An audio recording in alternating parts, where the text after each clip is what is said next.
thiam lo kan tlang ram moi chu i ching mit nge in mu ve la ka ti le ku sul du par moi tin hul na i fan ngai lo ram lung chim ten ka fan pui nang te yam ten đi la i tu le zua mà ngày na vang chua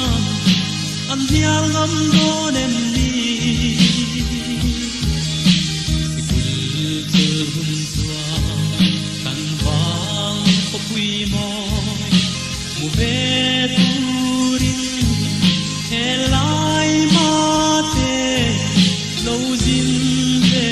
ro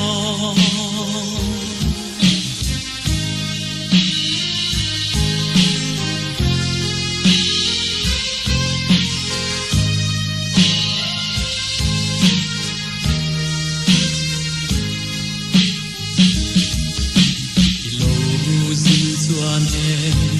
kan vang kho bom tu nau bam par moi ber kathia che anga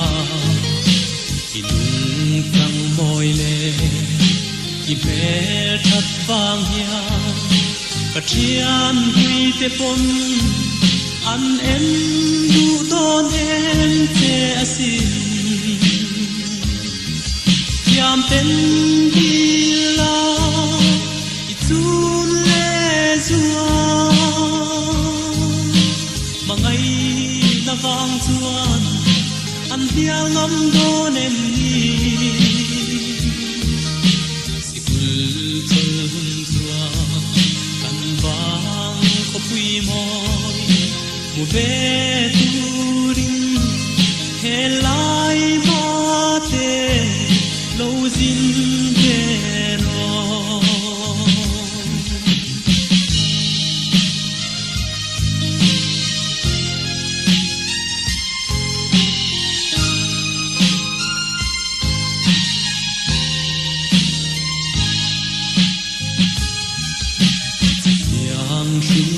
hiam i lung len ve mo i sak me lo min trai choi se len zong ten kan rung lo lo yin an em nim long che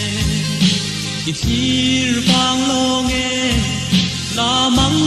le the hiam ka ding lo che